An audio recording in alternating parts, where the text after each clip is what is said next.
Hello class 9, welcome to your history class. So today I'm going to continue the same chapter, chapter number 1 from Indian history, and the name of the chapter is Harappan Civilization. In previous class I told you about the importance of history and I told you about the features and the sources to reconstruct the Harappan civilization, right? Now in today's class I'm going to explain you about the urban town planning as well as the social life of the people of Harappan civilization. So wasting no time, let's get started. Urban town planning. The ruins of the sites reveal that the Harappan people were primarily urban and their cities were designed skillfully. So, from the study of the ruins, which are revealed from the sites of that excavation, we came to know that the Harappan people were very skillful and the Harappan people were urban in character, right? So let's talk about the streets. Streets divided the entire city into square or rectangular blocks, each of which was further divided by a number of lanes. The main streets were wide and straight and intersected each other at right angles. Fire-burned bricks were used for paving the streets. The corners of the streets were rounded off to make it easy for the movement of heavy carts. Houses were not allowed to encroach upon the streets. So this shows that how civilized how civilized the Harappan people were, right? So let's talk about the streets. The streets are what? Divided into entire city was divided into a square block. So square block or a rectangular block, right? And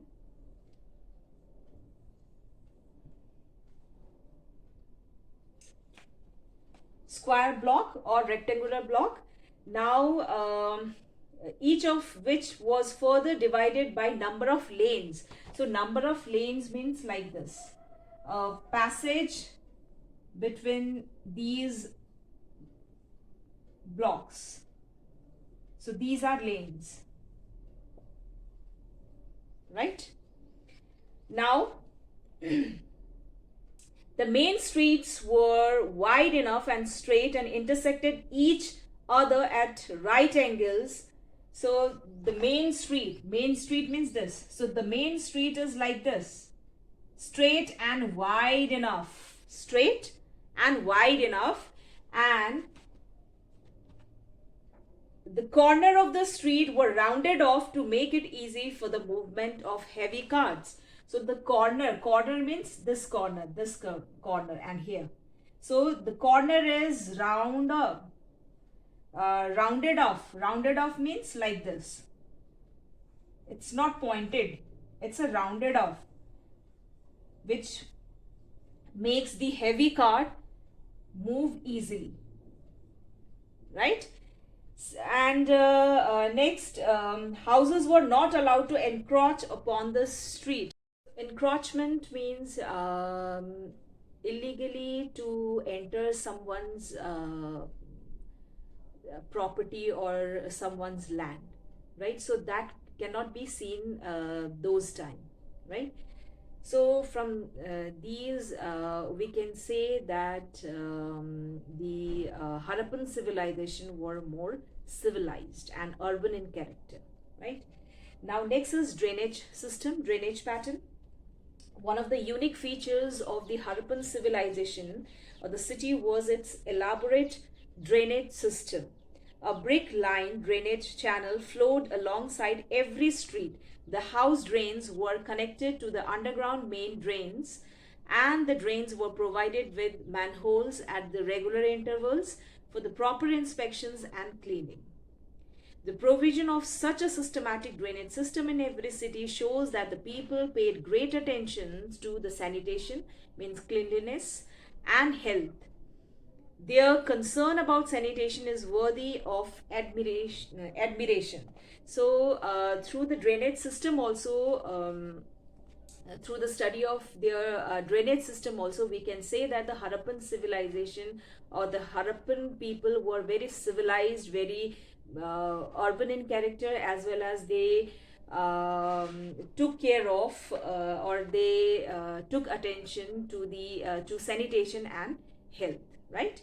So drainage system, like the a brick lined proper drainage channel flowed alongside every street, and that drainage is connected to the underground main drains, and the drains were provided with manholes at regular intervals. So why that manholes were made? So that they can check and they can clean time to time, uh, for regular inspections and for cleaning, right? That manholes were made in between the regular interval of the street. So the provision of such systematic drainage pattern or drainage system in every city shows that the people of Harappan period were very civilized, right? Now next is architecture, the dwelling houses. So there were a number of dwelling houses situated on either side of streets. The houses were of different sizes and were built on a raised platform as a protection against the danger of floods. They were made of burnt bricks of high quality and were furnished with paved floors. Now let's talk about the dwelling houses. So people, they used to live in a burnt brick houses, and those houses were built on the raised area. So raised area means not on a flat area, in a raised area, so that they can make these houses uh, protect from floods, right? So they made this kind of house on the raised area so that they can protect their house from the floods. Okay, now next. The rooms were built around an open courtyard, which was an important feature of their house planning. The houses had wells and bathrooms. So not only that, the houses were well furnished, as well as their courtyard was also there, as well as uh, they had wells as and bathrooms also, right? Now next, the great bath, the most imposing structure that was unearthed at Mohenjo-daro was a great bath. Now what is this great bath? It consisted of an open quadrangle with veranda on its four sides, and at the back of three of the verandas various galleries and rooms. There was a large swimming enclosure in the center of the quadrangle, which was 12-meter long, 7-meter wide, and 2.5 meters deep. So let's talk about the great bath. So great bath, quadrangle room was there, open room was there, where and that there was a large swimming enclosure which was 12-meter long, 2.5-meter deep, and 7-meter wide, right? So at either end there was a raised platform with a flight of steps. So flight of steps were there to walk into that pool, to reach that pool. Okay, leading down to the pool. The pool was filled with water taken from a well situated nearby. So after periodic cleaning of the pool, the water was discharged into a huge drain connected to the main drain on the street. The walls of the pool were made watertight using specially made bricks and gypsum mortar. Okay, that pool was filled with water, well water situated nearby, as well as after periodic cleaning of the pool, the water was discharged into a large huge drain connected to the main huge drain connected on the street, right? The walls of the pool were made watertight. Why the pool was watertight? Because that pool was made up of burnt bricks as well as gypsum mortar, right? The structure as seen today reveals the architectural skill of the people, as it strongly withstood the ravages of the forces of nature for nearly 5,000 years. So the structure of that, seeing the structure of that great bath, that tells how architectural skillful were the Harappan people, right? As it strongly withstood the ravages of the forces of nature for nearly 5,000 years. Now next, the Great Granary. The most remarkable building at Harappa was the Great Granary. It consisted of two blocks with an aisle between them. Each block had 6 halls with corridor. 6 halls were there, and each hall with corridor. And each hall was further divided into 4 compartments. 4 rooms were there. It was used for storing food grains. It was built on a raised platform to protect it from floods. So these great granaries were also built on a raised platform so that they could protect that grains from floods. Granaries have been found at some other sites as well, such as Mohenjo-daro and Lothal. Now next, let's talk about the Assembly Hall, the Citadel and other public buildings. There was also spacious buildings, a big hall, which must have been used as Assembly Hall. Assembly means gathering of people. So a pillared hall with long corridor and low benches were probably used as an assembly hall, because benches were also there. A big hall was there. So probably used as an assembly hall, or was the place where the ruler carried out ceremonial and administrative duties, administrative work. The citadel was possibly occupied by the members of the ruling class. So citadel was that. The citadel hall was occupied mainly by the ruling class. So ruling class means noble people, right? Okay.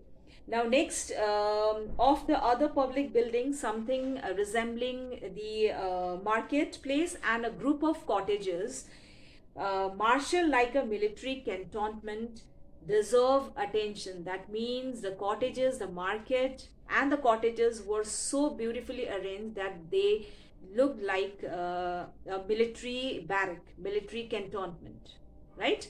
Okay, now let's talk about the social life of the Harappan people. First, let's talk about food. So the principal diet of the people consisted of wheat, barley, which were regularly cultivated, rice, dates, milk, mutton, poultry, etc. were also included in their diet. So from this we can say Harappan people were both vegetarian as well as non-vegetarian, right? Okay, now dress.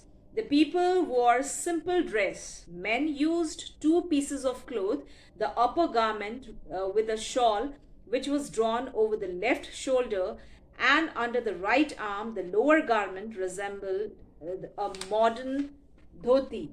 And female dress did not differ from what that of male. So both wore a similar kind of clothes, right?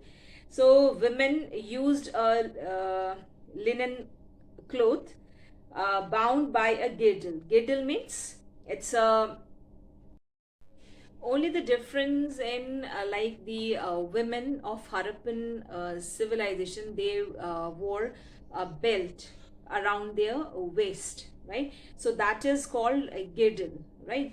So female dress did not differ much from that of male, and women used to bound a girdle, right? Cotton fabrics were commonly used, and perhaps wool was also used. Now They used to wear cotton clothes as well as woolen clothes also, right?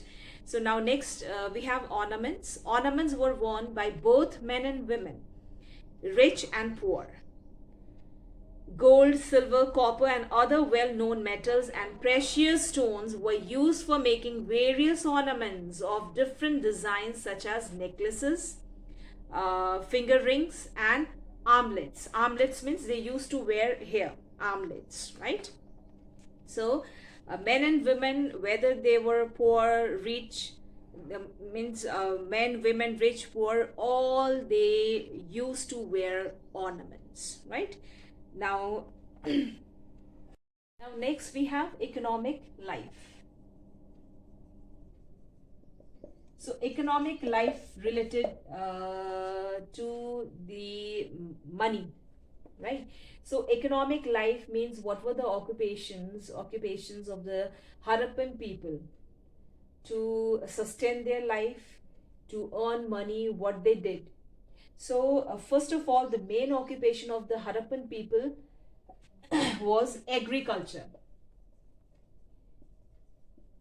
So most of the Harappan people, they were involved in agriculture. They used to grow crops, different types of crops. So wheat, barley, maize, corn. So regularly they used to grow these crops. And most interestingly is the finding of cotton. The earliest known so far, John Marshall says the use of cotton was exclusively restricted at this period in India, right? Now, trade and commerce. So, people were involved in trade and commerce, except this agriculture, they were involved in trade and commerce also. So, the Harappans had commercial relations with the southern and eastern India, Kashmir, and countries of Central Asia. They imported various metals. Imported means they used to get many metals, precious stones, and other articles in their area, in their territory, land. And it is believed that they were importing gold from Karnataka. That means they were importing, getting that gold from Karnataka, copper from Rajasthan, precious stones from Afghanistan and Iran, right? So many evidences have been found which reveal that the trade was carried on with Egypt and Crete.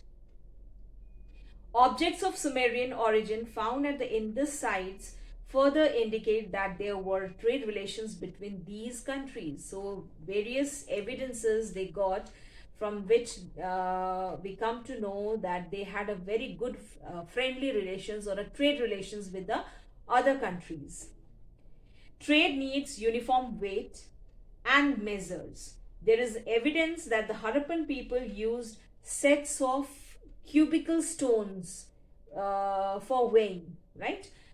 Weights even in the far-flung area. So those cubical stones by so many evidences were there, like cubical stones for weighing and mastless ship, or which was imprinted on or cast on the seals, that show that the Harappan people had good relations with the Egypt and Crete. So Crete means it's an island groups of Mediterranean Sea, right?